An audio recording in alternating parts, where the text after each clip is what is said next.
Merci, Monsieur le Président. Tout d'abord, je voudrais rendre hommage au rôle constructif de la France et à l'intérêt très marqué du président Macron quant à la situation en Libye. La présence des principaux responsables politiques ici est en soi déjà un pas positif. Tout le monde a accepté d'une manière ou d'une autre, et elle a annoncé d'une manière ou d'une autre son approbation pour des élections présidentielles et législatives, donc fixées au 10 décembre prochain. Et cela fait un an que nous proposons cela, et nous sommes ravis que tout le monde se soit enfin mis d'accord sur cela. Et nous affirmons l'existence ou la nécessité d'une base constitutionnelle pour organiser les élections et la nécessité que tout le monde travaille ensemble pour les faire réussir. Premièrement, l'Assemblée nationale et le Haut Conseil d'État devront respecter leurs engagements et également voter les lois électorales nécessaires. À la réunion d'aujourd'hui, j'ai appelé à arrêter les combats partout en Libye.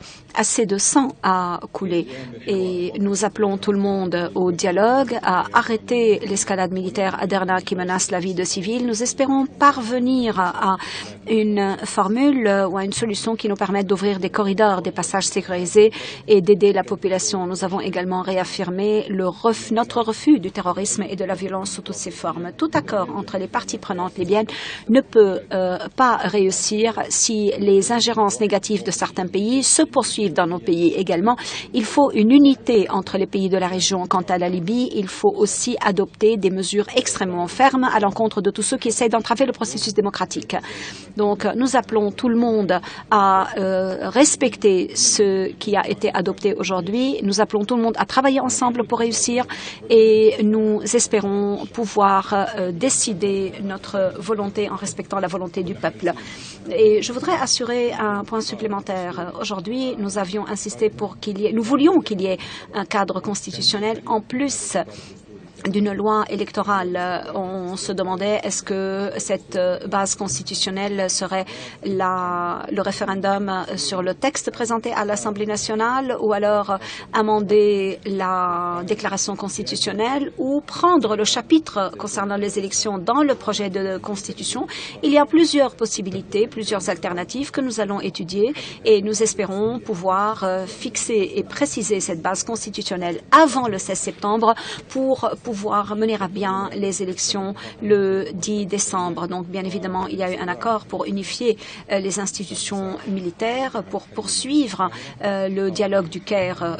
Et lorsque nous parlons, bien évidemment, de l'institution militaire, nous parlons des institutions militaires, sécuritaires, sous une autorité politique civile. Et cela était très important parce que c'est là le choix des Libyens. Encore une fois, je voudrais remercier le président Macron. Je voudrais remercier le docteur Hassan Salamé pour ses efforts.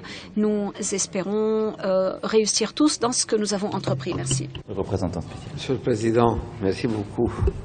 Je serai bref. Je voulais simplement dire que sans le volontarisme, l'obstination, voire même l'entêtement de Monsieur le Président, cette réunion aurait eu beaucoup de difficultés à se tenir.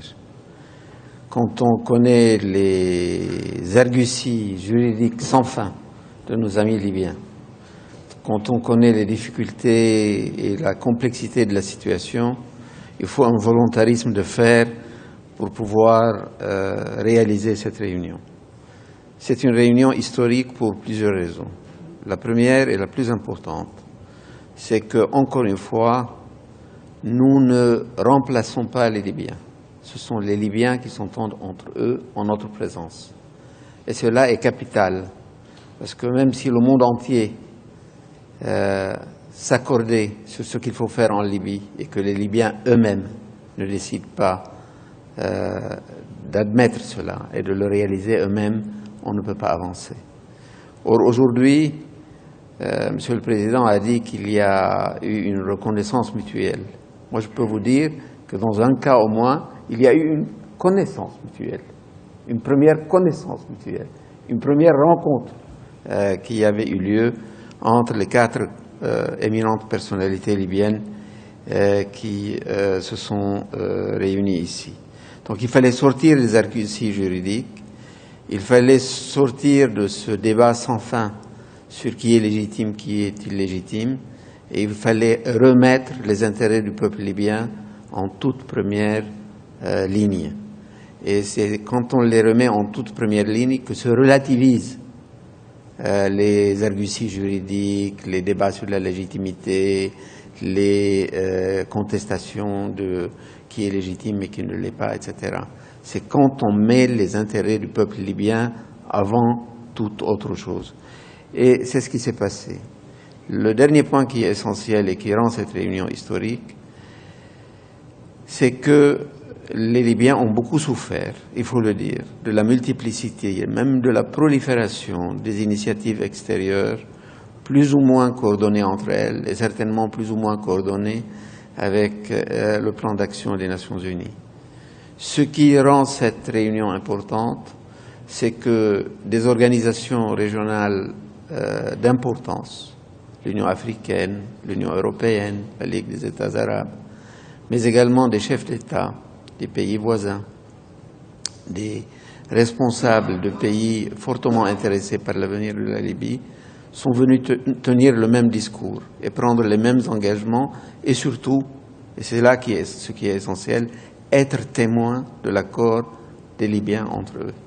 C'est pourquoi je pense que c'est un moment qui sera marqué dans l'histoire d'une pierre blanche et pour lequel, au nom du secrétaire général, qui n'a malheureusement pas pu se déplacer aujourd'hui. Aujourd'hui, c'est la journée des forces de maintien de la paix des Nations Unies et le secrétaire général s'était engagé à les passer avec les forces qui avaient été victimes d'un attentat au Mali.